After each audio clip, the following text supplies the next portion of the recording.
গল্প কাননের আজকের আয়োজনে থাকছে হুমায়ুন আহমেদের ছোট গল্প চোখ। ভোর 6টায় কেউ কলিং বেল টিপতে থাকলে মেজাজ বিগড়ে যাবার কথা। মিসির আলি মেজাজ তেমন বিগড়াল না। ভোর 10টা পর্যন্ত কেন জানি তার মেজাজ বেশ ভালো থাকে।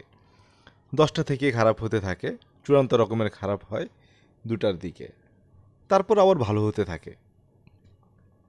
সন্ধ্যার দিকে অসম্ভব ভালো থাকে, তারপর আবার খারাপ হতে শুরু করে। ব্যাপারটা শুধু তার বেলায় ঘটে না সবার বেলায় ঘটে তা তিনি জানেন না। প্রায় ভাবেন একে ওকে জিজ্ঞেস করবেন, শেষ পর্যন্ত জিজ্ঞেস করা হয় না। তার চরিত্রের বড় রকম দুর্বল দিক হচ্ছে পরিচিত কারোর সঙ্গে কথা বলতে ভালো লাগে না। অপরিচিত মানুষদের সঙ্গে দীর্ঘ সময় কথা বলতে পারেন, কথা বলতেও ভালো লাগে। সেদিন রিক্সা করে আসতে আসতে রিক্সাওয়ালার সঙ্গে অতি উচ্চ শ্রেণীর কিছু কথাবার্তা চালিয়ে গেলেন। রিক্সাওয়ালার বক্তব্য হচ্ছে পৃথিবীতে যত অশান্তি সবের মূলে আছে মেয়ে ছেলে। মিসির আলি বললেন, এরকম মনে হওয়ার কারণ কি? রিক্সাওয়ালা অত্যন্ত উৎসাহের সঙ্গে বলল, চাচা মিয়া, এই দেখেন আমারে,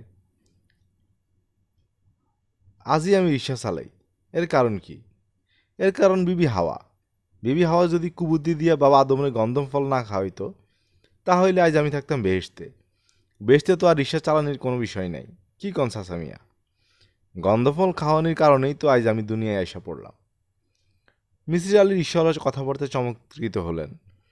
পরবর্তী 10 মিনিট তিনি রিক্সাওয়ালাকে যা বললেন তার মূল কথা হলো, নারীর কারণে আমরা যদি স্বর্গ থেকে বিতাড়িত হয়ে থাকি, তাহলে নারীই পারে আবার আমাদেরকে স্বর্গে ফিরিয়ে নিয়ে যেতে। রিক্সাওয়ালা কে বুঝলো কে জানে। তার শেষ বক্তব্য ছিল, যাই কোন চাচা মিয়া, মেয়ে মানুষ আসলে সুবিধা জিনিস না।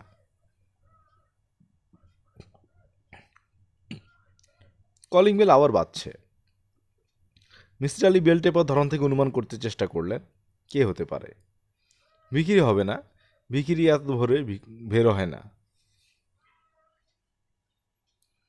ভিক্ষাবৃত্তি যাদের পেশা তারা পরিশ্রান্ত হয়ে গভীর রাতে ঘুমোতে যায়। ঘুম ভাঙতে সে কারণেই দেরি হয়।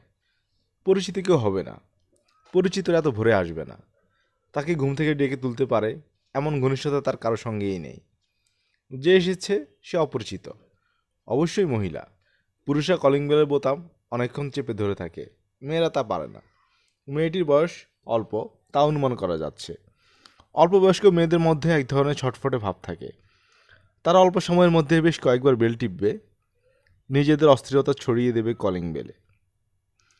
মিসির আলি পাঞ্জাবি গায়ে দিয়ে দরজা খুললেন। বিস্মিত হয়ে দেখলেন তার অনুমান সম্পূর্ণ ভুল প্রমাণ করে মাঝ বয়সে এক ভদ্রলোক দাঁড়িয়ে আছেন। বেটে খাটো একজন মানুষ, গায়ে সাফারি, চোখে সানগ্লাস। এত ভোরে কেউ সানগ্লাস পরে না। এই লোকটি কেন পড়েছে কে জানে। স্যার, আসসালামু আলাইকুম। ওয়ালাইকুম আসসালাম। আপনার নাম কি মিসির আলি? জি। আমি কি আপনার সঙ্গে খানিকক্ষণ কথা বলতে পারি? মিসির আলি কী বলবেন মনস্থির করতে পারলেন না। লোকটিকে তিনি পছন্দ করছেন না, তবে তার মধ্যে এক ধরনের আত্মবিশ্বাস লক্ষ্য করছেন যা তার ভালো লাগছে। আত্মবিশ্বাসের ব্যাপারটা আজকাল আর দেখাই যায় না। লোকটি শান্ত গলায় বলল, আমি আপনার কিছুটা সময় নষ্ট করব ঠিকই, তবে তার জন্য আমি পে করব। পে করবেন? জি, প্রতি ঘন্টায় আমি আপনাকে 1000 টাকা করে দেব। আশা করি আপনি আপত্তি করবেন না। আমি কি ভেতরে আসতে পারি? আসুন। লোকটি ভেতরে ঢুকতে ঢুকতে বলল, মনে হচ্ছে আপনার এখনও হাত মুখ ধোয়া হয়নি। আপনি হাত মুখ ধুয়ে আসুন, আমি অপেক্ষা করছি। মিসির আলি বললেন, ঘন্টা হিসেবে আপনি যে আমাকে টাকা দিবেন সেই হিসেব কি এখন থেকে শুরু হবে, নাকি হাত মুখ ধুয়ে আপনার সামনে বসার পর থেকে শুরু হবে?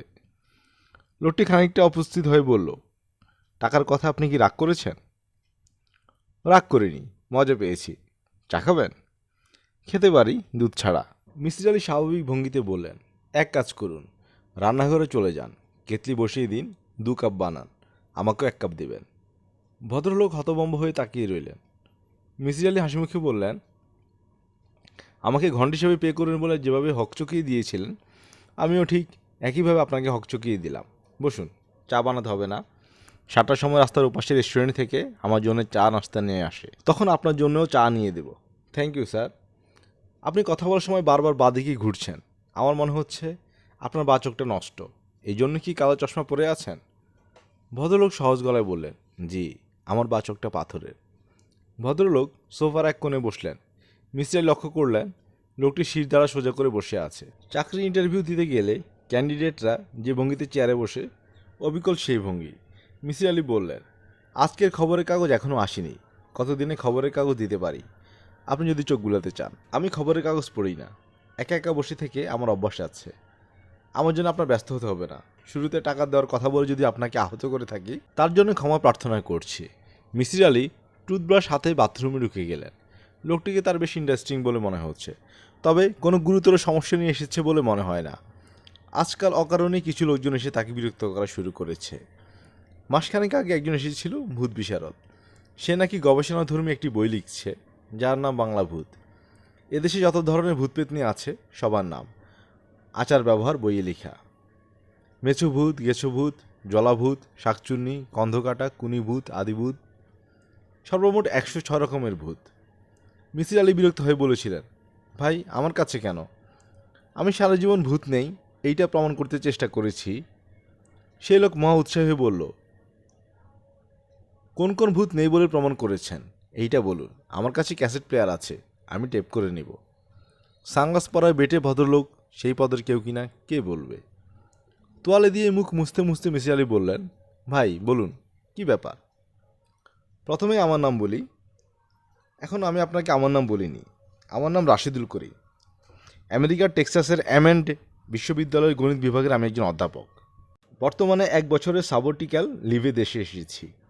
আপনার খোঁজ কীভাবে এবং কার কাছে পেয়েছি তা কি বলবো? তা দরকার নেই। কী জন্য আমার খোঁজ করেছেন সেটা বলুন। আমি কি ধূমপান করতে পারি? সিগারেট খেতে কথা বললে আমার জন্য সুবিধা হবে। সিগারেটের ধোঁয়া এক ধরনের আড়াল সৃষ্টি করে। আপনি সিগারেট খেতে পারেন, কোনো অসুবিধা নেই। ছাই কোথায় ফেলবো? আমি কোনো অ্যাস্ট্রে দেখতে পাচ্ছি না। মেঝেতে ফেলুন। আমার গোটা বাড়িটাই একটা অ্যাস্ট্রে। রাশিদুল করিম সিগারেট ধরেই কথা বলা শুরু করলেন। তার গলাস্বর ভারী এবং স্পষ্ট, কথাবার্তা খুব গোছানো। কথা শুনে মনে হয় তিনি কি বলবেন তা আগেভাগেই জানেন। কোন বাক্যটির পর কোন বাক্যটি বলবেন তাও ঠিক করা, যেন ক্লাসের বক্তৃতা, আগে থেকে ঠিকঠাক করা। প্রবাসী বাঙালিরা এক নাগাড়ে বাংলায় কথা বলতে পারেন না, ইনি তা পারছেন। আমার বয়স এই নভেম্বরে 50 হবে। সম্ভবত আমাকে দেখে তা বুঝতে পারছেন না। আমার মাথা চুল সব সাদা, কলপ ব্যবহার করছি গত 4-5 বছর থেকে।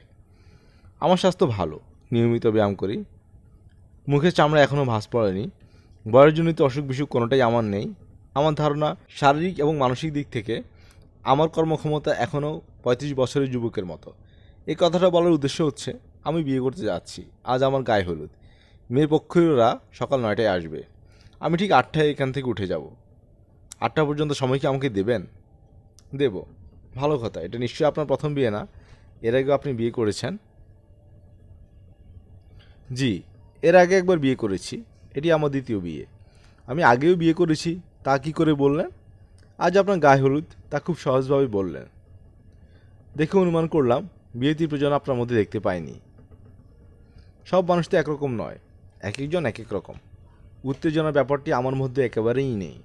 প্রথমবার যখন বিয়ে করি তখন আমার মধ্যে বিন্দুমাত্র উত্তেজনা ছিল। সেদিন আমি যথারীতি ক্লাসে গিয়েছি, গ্রুপ থিওরির ওপর 1 ঘন্টা লেকচার দিয়েছি। ঠিক আছে, আপনি বলে যান। রাশিদুল করিম শান্ত গলায় বললেন, আপনার ভিতর একটা প্রবণতা লক্ষ্য করছি, আমাকে আর 10টা মানুষের দলে ফেলার চেষ্টা করছেন। দয়া করে তা করবেন না। আমি আর 10 জনের মতো নেই। আপনি শুরু করুন। অঙ্কশাস্ত্রে এমএ ডিগ্রি নিয়ে আমি আমেরিকা যাই পিএইচডি করতে। এমএতে আমার রেজাল্ট ভালো ছিল না, টেনে টুনে 2nd ক্লাস। প্রাইভেট কলেজে কলেজে চাকরি খুঁজে বেড়াচ্ছি। তখন বন্ধুদের দেখা দেখি জিআরই পরীক্ষা দিয়ে ফেললাম। জিআরই পরীক্ষা কী তা তো আপনি জানেন, গ্র্যাজুয়েট রেকর্ড এক্সামিনেশন। আমেরিকান ইউনিভার্সিটিতে গ্র্যাজুয়েট ক্লাসে ভর্তি হতে হলে এই পরীক্ষা দিতে হয়, আমি জানি। এই পরীক্ষায় আমি আশাতীত ভালো করে ফেললাম। আমেরিকান 3টি বিশ্ববিদ্যালয় থেকে আমার কাছে আমন্ত্রণ চলে গেলাম। পিএইচডি করলাম প্রফেসর হোবেলের সঙ্গে। আমার পিএইচডি ছিল গ্রুপ থিওরির একটা শাখায়, নন অ্যাবেলিয়ান ফাংশনের উপর। পিএইচডির কাজ এতই ভালো হলো যে আমি রাতারাতি বিখ্যাত হয়ে গেলাম। অঙ্ক নিয়ে বর্তমানকালে যারা নাড়াচাড়া করেন তারা সবাই আমার নাম জানেন। অঙ্কশাস্ত্রের একটি ফাংশন আছে আমার নামে পরিচিত, আর কে এক্সপোনেনশিয়াল। আর কে হচ্ছে রাশিদুল করিম। পিএইচডির পরপরই আমি মন্টানা স্টেট ইউনিভার্সিটির অধ্যাপনার কাজ পেয়ে গেলাম। সে বছরই বিয়ে করলাম। মেয়েটি মন্টানা বিশ্ববিদ্যালয়ের ফাইন আর্টসের ছাত্রী, স্প্যানিশ আমেরিকান, নাম জুডি বার্নার। প্রেমের বিয়ে? প্রেমের বিয়ে বলাটা বোধহয় ঠিক হবে না, বাছাবাছি বিয়ে বলতে পারেন। জুডি অনেক বাছাবাছির পর আমাকে পছন্দ করলো। আপনাকে পছন্দ করার কারণ কি? আমি ঠিক অপছন্দ করার মতো মানুষ সেই সময় ছিলাম না। আমার একটি চোখ পাথরের ছিল না, চেহারা তেমন ভালো না হলেও দুটি সুন্দর চোখ ছিল। আমার মা বলতেন, রাশেদের চোখে জন্ম কাজল পরানো। সুন্দর চোখের ব্যাপারটা অবশ্য ধর্তব্য নয়। আমেরিকান তরুণীরা প্রেমিকদের সুন্দর চোখ নিয়ে মাথা ঘামায় না। তারা দেখে প্রেমিক কী পরিমাণ টাকা করেছে এবং ভবিষ্যতে কী পরিমাণ টাকা সে করতে পারে। সেদিক দিয়ে আমি মোটামুটি আদর্শ স্থানীয় বলা চলে।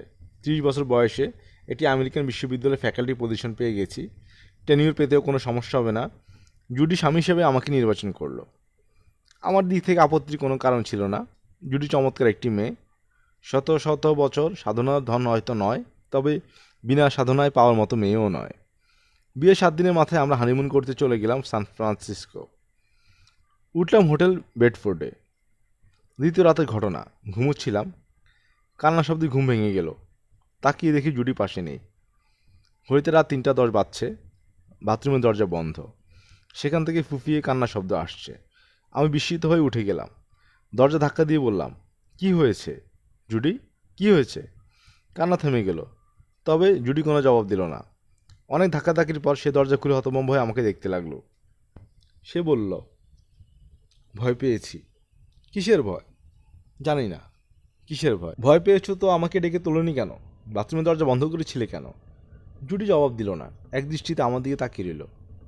আমি বললাম, ব্যাপারটা কি, আমাকে খুলে বলো তো। সকালে বলবো। না, এখনই বলো, কি দেখে ভয় পেয়েছো? জুডি অস্পষ্ট স্বরে বলল, তোমাকে দেখে। আমাকে দেখে ভয় পেয়েছো মানে? আমি কি করেছি? জুডি যা বলল তা হচ্ছে, রাতে তার ঘুম ভেঙে যায়। হোটেলের ঘরে নাইট লাইট জ্বলছিল। এই আলো সে দেখে তার পাশে শুয়ে আছে যে সে কোনো জীবন্ত মানুষ নয়, মৃত মানুষ। যে মৃত মানুষের গা থেকে শব্দের গন্ধ বেরোচ্ছে। সে ভয়ে কাঁপতে থাকে, তবু সাহসে হাত বাড়িয়ে মানুষটাকে স্পর্শ করে। স্পর্শ করেই চমকে ওঠে, কারণ মানুষের শরীরে বরফের মতোই শীতল। সে পুরোপুরি নিশ্চিন্ত হয় যে আমি মারা গেছি।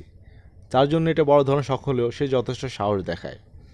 টেবিল ল্যাম্প জ্বেলে দেয় এবং হোটেল ম্যানেজারকে টেলিফোন করবার জন্যে টেলিফোন সেট হাতে তুলে নেয়। ঠিক তখন সে লক্ষ্য করে মৃতদেহ দুটি বন্ধ চোখের একটি ধীরে ধীরে খুলছে। সেই একটি মাত্র খোলা চোখ তীব্র দৃষ্টিতে তাকিয়ে আছে তার দিকে। জুডি টেলিফোন ফেলে দিয়ে ছুটে বাথরুমের দরজা বন্ধ করে দেয়। এই হলো ঘটনা।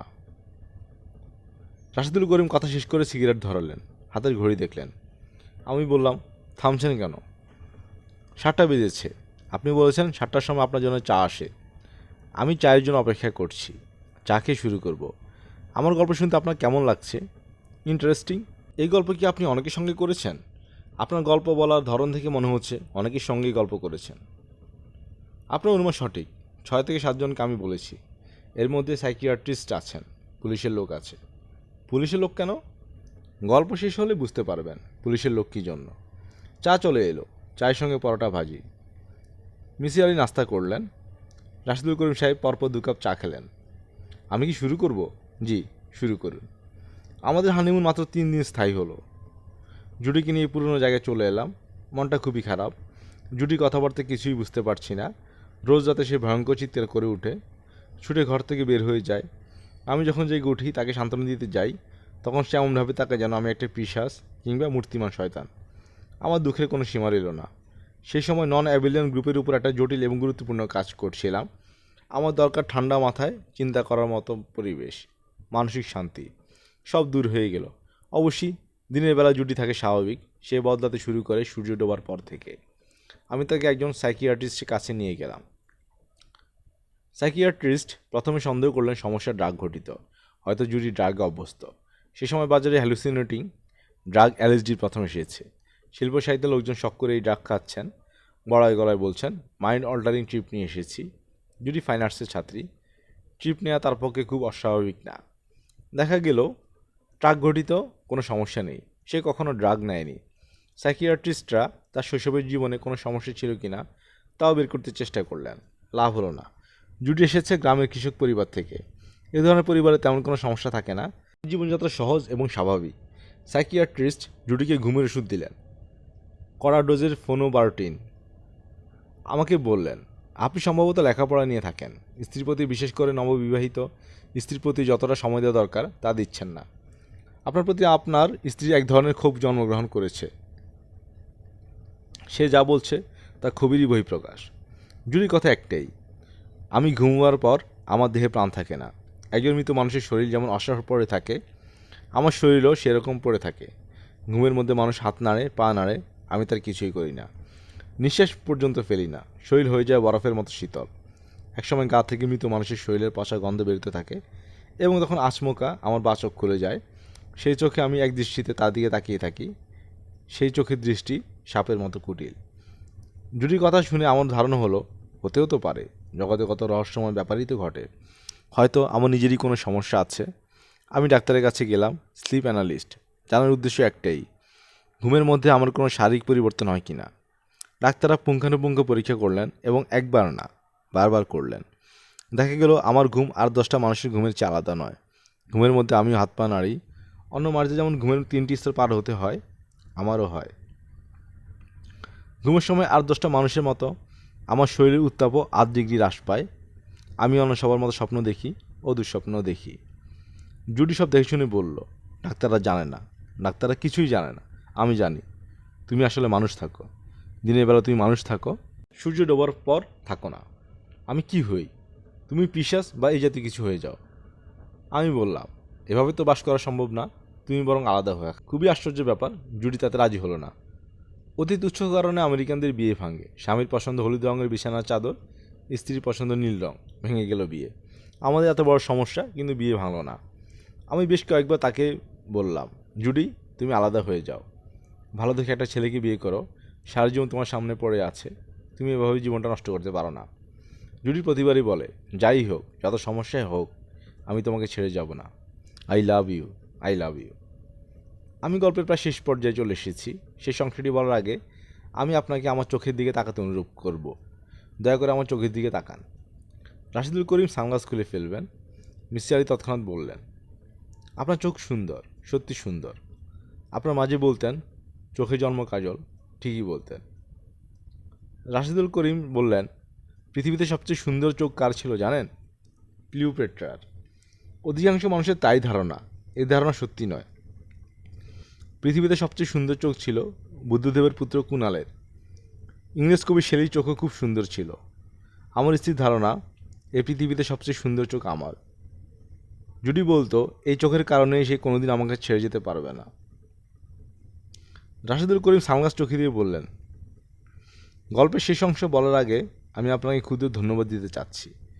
মিসির আলি বিস্মিত হয়ে বললেন, কী জন্যে বলুন তো? কাউকে যখন আমি আমার চোখের দিকে তাকাতে বলি, সে আমার পাথরের চোখের দিকে তাকিয়ে থাকে। আপনি প্রথম ব্যক্তি যিনি একবার আমার পাথরের চোখের দিকে তাকাননি, আমার আসল চোখের দিকে তাকিয়েছিলেন। So nice of you sir. Rashidul করিমের গলা মুহূর্তের জন্য হলেও ভারী হয়ে গেল। তিনি অবশ্যই চট করে নিজেকে সামলে নিয়ে বললেন, 8টা প্রায় বাজতে চলল, গল্পের শেষটা বলি। জুডির অবস্থা ক্রমেই খারাপ হতে লাগলো। কড়া ডোজের ঘুমের ওষুধ খেয়ে ঘুমোতে যায়, 2-1 ঘন্টা ঘুম হয়, বাকি রাত জেগে বসে থাকে। মাঝে মাঝে চিৎকার করে ছুটে ঘর থেকে বের হয়ে যায়, বারান্দায় দাঁড়িয়ে ফুফিয়ে ফুফিয়ে কাঁদে। এমনই এক রাতের ঘটনা, জুলাই মাস, রাত 3:30টার মতো হবে। জুডির মাথা পুরোপুরি খারাপ হয়ে গেল। সে আমার বাচকটা গলে দিল। আমি ঘুমাচ্ছিলাম, নারী যন্ত্রণা চিৎকার করে উঠলাম। সে ভয়াবহ কষ্টের কোনো সীমা পরিসীমা নেই। আব্দুল করিম চুপ করলেন। তার কপালে বিন্দু বিন্দু ঘাম জমতে লাগলো। মিসির আলি বলেন, কি দিয়ে চোখ গেলে দিলেন? সুচালো পেন্সিল দিয়ে। আমার মাথার বালিশের নিচে প্যাড এবং পেন্সিল থাকে। তখন গ্রুপ থিওরি নিয়ে গভীর চিন্তা ছিলাম। মাথায় যদি হঠাৎ কিছু আসে, তা লিখে ফেলার জন্য বালিশের নিচে প্যাড এবং পেন্সিল রাখতাম। আপনার স্ত্রী এই ঘটনা প্রসঙ্গে কী বক্তব্য দিয়েছেন? তার মাথা পুরোপুরি নষ্ট হয়ে গিয়েছিল। সে কিছুই বলেনি, শুধু চিৎকার করেছে। তার একটিই বক্তব্য, এই লোকটা পিশাচ। আমি প্রমাণ পেয়েছি। কেউ বিশ্বাস করবে না, কিন্তু আমার কাছে প্রমাণ আছে। কি প্রমাণ আছে তা কি কখনো জিজ্ঞেস করা হয়েছে? না। একজন উন্মাদকে প্রশ্ন করে বিপর্যস্ত করার কোনো মানে হয় না। তাছাড়া আমি তখন ছিলাম হাসপাতালে। আমি হাসপাতালে থাকতে থাকতে জুডির মৃত্যু হয়। স্বাভাবিক মৃত্যু? না, স্বাভাবিক মৃত্যু নয়। সে মারা যায় ঘুমের ওষুধ খেয়ে। এইটুকুই আমার গল্প। আমি আপনার কাছে একটাই অনুরোধ নিয়ে এসেছি, আপনি সমস্যাটা কি বের করবেন। আমাকে সাহায্য করবেন। আমি যদি পিশাচ হই তাও আমাকে বলবেন। এই ফাইলের ভিতর জুডির একটি স্কেচবুক আছে। স্কেচবুকে নানান ধরনের কমেন্টস লেখা আছে। এই কমেন্টসগুলো পড়লে জুডির মানসিক অবস্থা আঁচ করতে আপনার সুবিধা হতে পারে। 8টা বাজে, আমি তাহলে উঠি। আবার কবে আসবেন? আগামীকাল ভোর 6টা। ভালো কথা।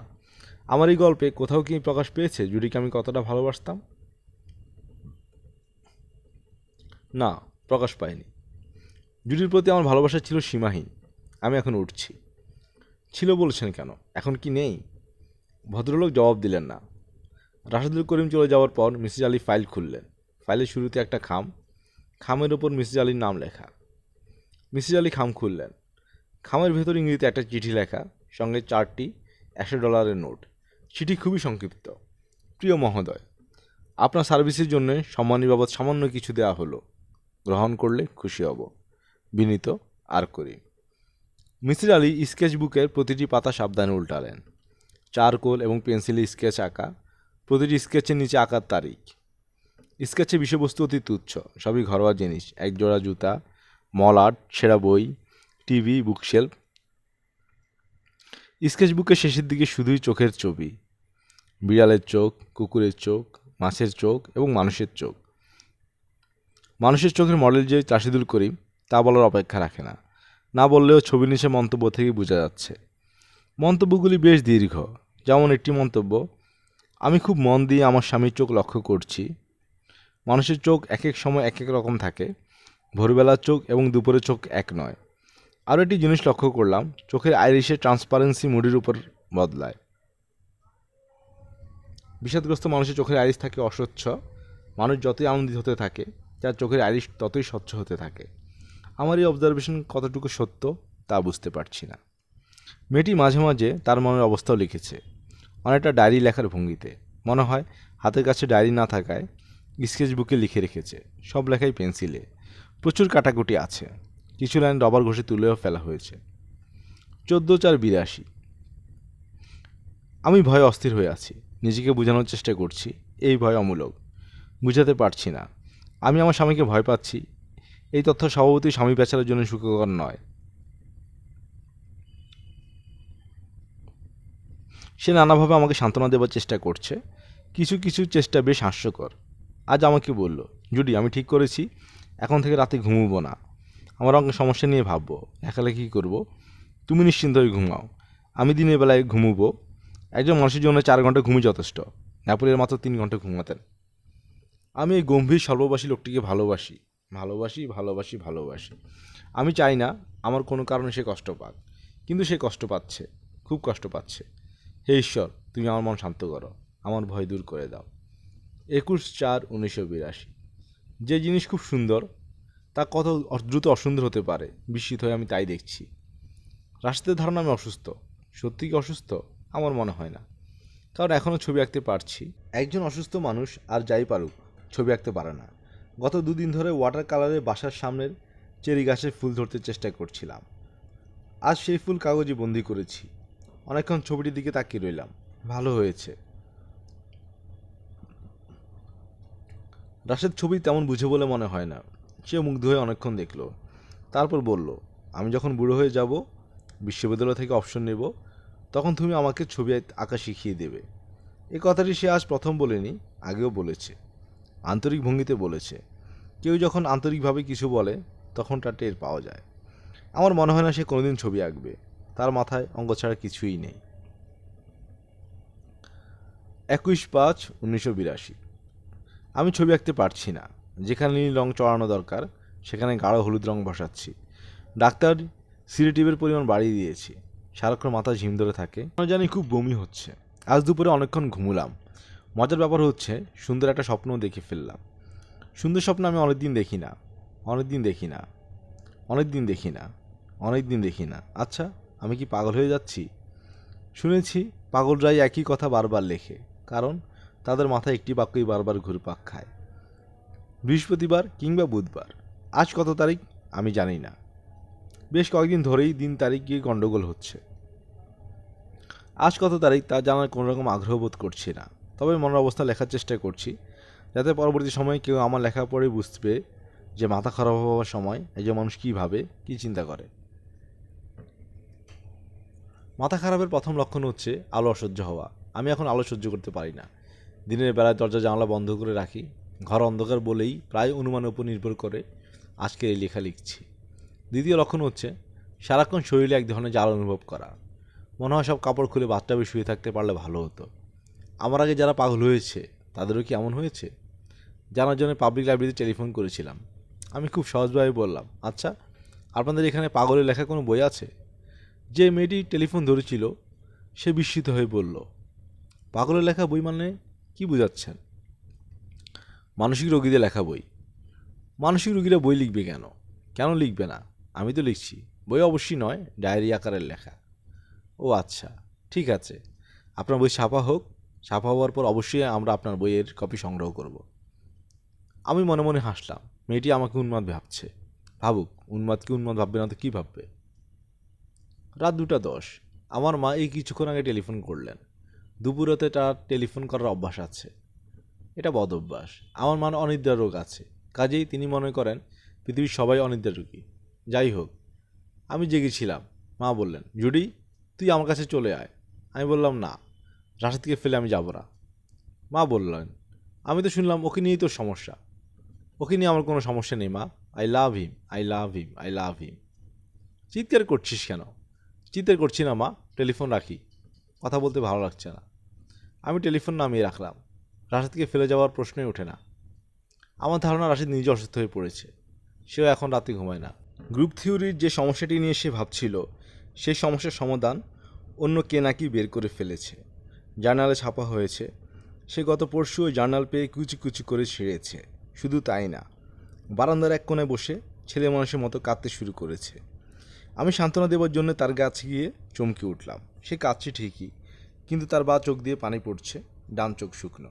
আমি তাকে কিছু বললাম না, কিন্তু সে আমার চাউনি দেখেই ব্যাপারটা বুঝে ফেলল। নিচু গলায় বলল, জুডি, ইদানিং এই ব্যাপারটাও হচ্ছে। মাঝে মাঝে দেখছি বা চোখ দিয়ে পানি পড়ে। কথাগুলি বলার সময় তাকে এত অসহায় লাগছিল যে আমার ইচ্ছে করছিল তাকে জড়িয়ে ধরে বলি, I love you, I love you, I love you. হে ঈশ্বর, হে পরম করুণাময় ঈশ্বর, এই ভয়াবহ সমস্যা থেকে তুমি আমাদের দুজনকে উদ্ধার করো। স্কেচবুকের প্রতিটি লেখা বারবার পড়েই মিসেস আলী খুব বেশি তথ্য বের করতে পারলেন না।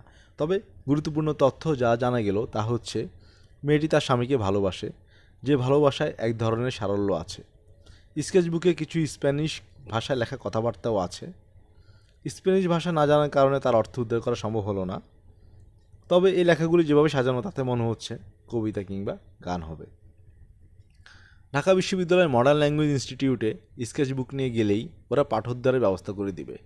তবে মিসির আলী মনে হলো তার প্রয়োজন নেই। যা জানা তিনি জেনেছেন, এর বেশি কিছু জানার নেই। রাশেদুল করিম ঠিক 6টায় এসেছেন। মনে হচ্ছে বাইরে অপেক্ষা করছিলেন। ঠিক 6টা বাজার পর কলিং বেলে হাত রেখেছেন। মিসির আলী দরজা খুলেই বললেন, আসুন। রাশেদুল করিমের জন্য সামান্য বিশ্ব অপেক্ষা করছিল। তার জন্য টেবিলে দুধ ছাড়া চা। মিসির আলী বললেন, আপনি কাটায় কাটায় 6টায় আসবেন বলে ধারণা করেই চা বানিয়ে রেখেছি। লিকার করা হয়ে গেছে বলে আমার ধারণা, খেয়ে দেখুন তো। রাশেদুল করিম চায়ের কাপে চুমুক দিয়ে বললেন, ধন্যবাদ। মিসিস আলী নিজের কাপ হাতে নিতে নিতে বললেন, আপনাকে একটা কথা শুরুতেই বলে নেওয়া দরকার। আমি মাঝে মাঝে নিজের শখের কারণে সমস্যা নিয়ে চিন্তা করি। তার জন্য কখনো অর্থ গ্রহণ করি না। আমি যা করি তা আমার পেশা না, নেশা বলতে পারেন। আপনার ডলার আমি নিতে পারছি না। তাছাড়া অধিকাংশ সময়ই আমি সমস্যার কোনো সমাধানে পৌঁছতে পারি না।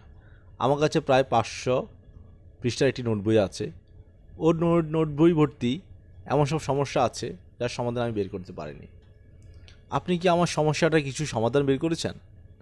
সমস্যা পুরো সমাধান বের করতে পারেনি, আংশিক সমাধান আমার কাছে আছে। আমি মোটামুটিভাবে একটি হাইপোথিসিস দাঁড় করিয়েছি, সেই সম্পর্কে আমি আপনাকে বলবো।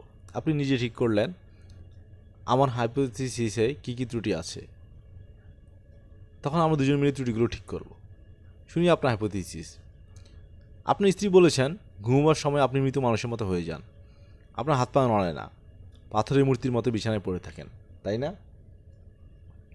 হ্যাঁ, তাই। স্লিপ অ্যানালিস্টরা আপনাকে পরীক্ষা করে বলেছেন আপনার ঘুম সাধারণ মানুষের ঘুমের মতোই। ঘুমের মধ্যে আপনি স্বাভাবিক নড়াচড়া করেন। জি, কয়েকবারই পরীক্ষা করা হয়েছে। আমি আমার হাইপোথিসিসে দুজনের বক্তব্য সত্য ধরে নিচ্ছি। সেটা কীভাবে সম্ভব? একটি মাত্র উপায় সম্ভব। আপনি যখন বিছানায় শুয়েছিলেন তখন ঘুমুচ্ছিলেন না, জেগেছিলেন। রাশেদুল করিম বিস্মিত হয়ে বললেন, কি বলছেন আপনি? মিসির আলী বললেন, আমি গতকালও লক্ষ্য করেছি, আজই লক্ষ্য করছি, আপনার বসে থাকার মধ্যেও এক ধরনের কাঠিন্য আছে। আপনি আরাম করে বসে নেই, শির দ্বারা সোজা করে বসে আছেন। আপনার দুটো হাত হাঁটুর উপর রাখা। দীর্ঘ সময় চলে গেছে, আপনি একবার হাত বা পা নাড়াননি। অথচ স্বাভাবিকভাবেই আমরা হাত পা নাড়ি। কেউ কেউ পা নাচান। রাশেদুল করিম চুপ করে রইলেন।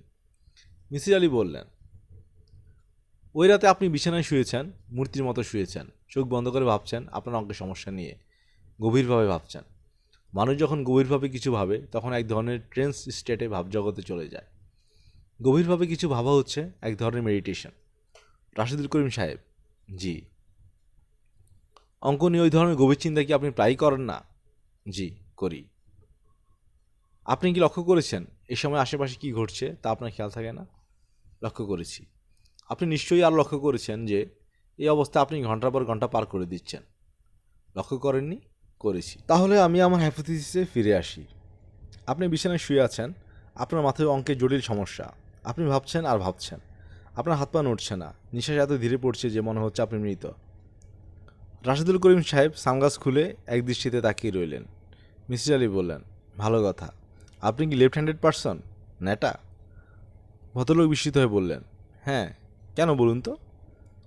আমার হাইপোথিসিসের জন্য আপনার লেফট হ্যান্ডেড পারসন হওয়া খুবই প্রয়োজন। কেন? বলছি।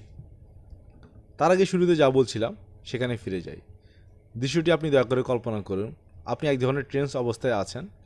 আপনার স্ত্রী জেগে আছেন, ভীত চোখে আপনাকে দেখছে। আপনার এই অবস্থার সঙ্গে তার পরিচয় নেই। তিনি ভয়ে অস্থির হয়ে গেলেন। তার ধারণা হলো আপনি মারা গেছেন। তিনি আপনার গায়ে হাত দিয়ে আরও ভয় পেলেন, কারণ আপনার গায়ে হিমশীতল। গায়ে হিমশীতল হবে কেন? মানুষ যখন গভীর ট্রেন্স স্টেটে চলে যায় তখন তার হার্টবিট কমে যায়, নিঃশ্বাস প্রশ্বাস ধীরে বয়, শরীরের টেম্পারেচার 2 থেকে 3 ডিগ্রি পর্যন্ত নেমে যায়।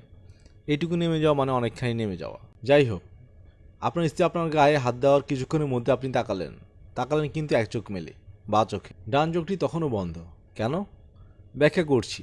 রাইট হ্যান্ডের পার্সন যারা আছে তাদের এক চোখ বন্ধ করে অন্য চোখে তাকাতে বললে তারা বা চোখ বন্ধ করে ডান চোখে তাকাবে। ডান চোখ বন্ধ করে বা চোখে তাকানো তাদের পক্ষে সম্ভব নয়। এটা সম্ভব শুধু যারা নেটা তাদের জন্যেই। আপনি লেফট হ্যান্ডেড পার্সন। আপনি এক ধরনের গভীর ট্রেন্স স্টেটে আছেন। আপনার স্ত্রী আপনার গায়ে হাত রেখেছেন। আপনি কী হচ্ছে জানতে চাচ্ছেন, চোখ মেলেছেন। চোখ দুটি মেলতে চাচ্ছেন না। গভীর আলস্যে একটি চোখ কোনো মতে মেললেন। অবশ্যই সে চোখ হবে বা চোখ। আমার যুক্তি কি গ্রহণযোগ্য মনে হচ্ছে? রাশেদুল করিম হ্যাঁ না কিছু বললেন না। মিসির আলী বললেন, আপনার স্ত্রী আরও ভয় পেলেন। সেই ভয় তার রক্তে মিশে গেল, কারণ শুধুমাত্র একবার এই ব্যাপার ঘটেনি, অনেকবার ঘটেছে। আপনার কথা থেকেই আমি জেনেছি সেই সময় অঙ্কের জটিল একটা সমাধান নিয়ে আপনি ব্যস্ত। আপনার সমগ্র চিন্তা চেতনায় আছে অঙ্কের সমাধান, নতুন কোনো থিওরি নয় কি? হ্যাঁ। এখন আমি আমার হাইপোথিসিসের সবচেয়ে জটিল অংশে আসছি। আমার হাইপোথিসিস বলে আপনার স্ত্রী আপনার চোখ গলিয়ে দেননি। তার পক্ষে এটা করা সম্ভব নয়। তিনি আপনার চোখের প্রেমে পড়েছিলেন। একজন শিল্পী মানুষ কখনো সুন্দর কোনো সৃষ্টি নষ্ট করতে পারেন না। তবুও যদি ধরে নেই তার মাথা হঠাৎ রক্ত উঠে গিয়েছিল এবং তিনি এই ভয়াবহ কাণ্ড করেছেন, তাহলে তাকে এটা করতে হবে ঝোঁকের মাথায়, আচমকা। আপনার চোখ গেলে দেওয়া হয়েছে পেন্সিলে, যে পেন্সিলটি আপনার মাথার বালিশের নিচে রাখা। যিনি ঝোঁকের মাথায় একটা কাজ করবেন তিনি এত যন্ত্রণা করে বালিশের নিচ থেকে পেন্সিল নেবেন না। হয়তোবা তিনি জানতেনও না বালিশের নিচে পেন্সিলও নেটবেন না, আপনি ঘুমান। রাশেদুল করিম সাহেব বললেন, কাজটি তাহলে কে করেছে? সেই প্রসঙ্গে আসছি। আপনি কি আরেক কাপ চা খাবেন? বানিয়ে দিব? না। অ্যাক্সিডেন্ট কীভাবে ঘটলো তা বলার আগে আপনার স্ত্রীর লেখা ডায়েরির প্রতি আপনার দৃষ্টি আকর্ষণ করছি। এক জায়গায় তিনি লিখেছেন আপনার বা চোখ দিয়ে পানি পড়তো। কথাটা কি সত্যি?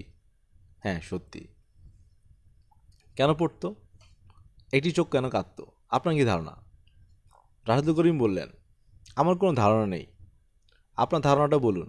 আমি অবশ্যই ডাক্তারের সঙ্গে কথা বলেছিলাম। ডাক্তার বলেছেন এটা তেমন গুরুত্বপূর্ণ কিছু না। যে গ্ল্যান্ড চোখের জল নিয়ন্ত্রণ করে সেই গ্ল্যান্ড বা চোখে বেশি কর্মক্ষম ছিল। মিসির আলী বললেন, এটা একটা মজার ব্যাপার। হঠাৎ কেন বা চোখের গ্ল্যান্ড কর্মক্ষম হয়ে পড়ল? আপনি মনে মনে এই চোখকে আপনার সব রকম অশান্তির মূল বলে চিহ্নিত করার জন্যই কি এটা হলো? আমি ডাক্তার নই, শরীরবিদে যাই না। তবে আমি দুজন বড় ডাক্তারের সঙ্গে কথা বলেছি। তারা বলেছেন এটা হতে পারে, মোটেই অস্বাভাবিক নয়। গ্ল্যান্ড নিয়ন্ত্রণ করে মস্তিষ্ক। এটি চোখকে অপছন্দও করছে মস্তিষ্ক। তাতে কি প্রমাণ হচ্ছে? মিসির আলি কিছুক্ষণ চুপচাপ থেকে বললেন, তাতে একটি জিনিসই প্রমাণিত হচ্ছে, আপনার বাচক আপনি নিজেই নষ্ট করেছেন। অনেকক্ষণ চুপচাপ থেকে রাশিদুল করিম ভাঙ্গা গলায় বললেন, কি বলছেন আপনি? কনসাস অবস্থায় আপনি এই ভয়ঙ্কর কাজ করেননি, করেছেন সাবকনসাস অবস্থায়। কেন করেছেন তাও বলি। আপনি আপনার স্ত্রীকে অসম্ভব ভালোবাসেন, সেই স্ত্রী আপনার কাছ থেকে দূরে দূরে সরে যাচ্ছে। কেন দূরে সরে যাচ্ছেন? কারণ তিনি ভয় পাচ্ছেন আপনার বাচককে।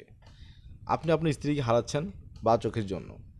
আপনার ভিতরে রাগ অভিমান জমতে শুরু করেছে। সেই রাগ আপনার নিজের একটি অঙ্গ প্রত্যঙ্গের উপর, চোখের উপর। এই রাগের সঙ্গে যুক্ত হয়েছে প্রচণ্ড হতাশা। আপনি যে বিষয় নিয়ে গবেষণা করছেন সেই গবেষণা অন্যজন করে ফেলেছেন, জার্নালে তা প্রকাশিত হয়ে গেছে। আপনার চোখ সমস্যা না তৈরি করলে এমন ঘটনা ঘটতো না। নিজেই গবেষণাটা শেষ করতে পারতেন। সব কিছুর জন্য দায়ী হলো চোখ। মিসির আলি আরেকটি সিগারেট ধরাতে ধরাতে বললেন, আমার এই হাইপোথিসিসের পেছনে আরেকটি শক্ত যুক্তি আছে। যুক্তিটি বলেই আমি কথা শেষ করব। আপনার স্ত্রী পুরোপুরি মস্তিষ্ক বিকৃত হওয়ার পর যে কথাটা বলতেন তা হলো, এই লোকটা পিশাচ। আমার কাছে প্রমাণ আছে। কেউ আমার কথা বিশ্বাস করবে না, কিন্তু প্রমাণ আছে। তিনি এই কথা বলতেন কারো পেন্সিল দিয়ে নিজের চোখ নিজেই গেলে দেওয়ার দৃশ্য তিনি দেখেছেন। আমার হাইপোথিসিস আমি আপনাকে বললাম, এর বিষয়ে আমার কিছু বলার নেই। রাশেদুল করিম দীর্ঘ সময় চুপ করে রইলেন। মিসির আলি আরেকবার বললেন, ভাই চা করবো, চা খাবেন? তিনি এই প্রশ্নেরও জবাব দিলেন না, উঠে দাঁড়ালেন, চোখে সানগ্লাস পরলেন, শুকনো গলায় বললেন, যাই। মিসির আলি বললেন, মনে হচ্ছে আমি আপনাকে আহত করেছি, কষ্ট দিয়েছি। আপনি কিছু মনে করবেন না, নিজের উপরেও রাগ করবেন না। আপনি যা করেছেন প্রচণ্ড ভালোবাসা থেকেই করেছেন। রাশেদুল করিম হাত বাড়িয়ে মিসির আলির হাত ধরে ফেললেন। আমার স্ত্রী বেঁচে থাকলে তার সঙ্গে আপনার পরিচয় করিয়ে দিতাম। আপনি দেখতেন সে কি চমৎকার একটি মেয়ে ছিল, এবং সেও দেখত আপনি কত অসাধারণ একজন মানুষ। ওই দুর্ঘটনার পর জুডির প্রতি তীব্র ঘৃণা নিয়ে আমি বেঁচেছিলাম। আপনি অন্যায় ঘৃণা থেকে তাকে মুক্তি দিয়েছেন। জুডির হয়ে আমি আপনাকে ধন্যবাদ জানাচ্ছি। ভদ্রলোকের গলা ধরে এলো।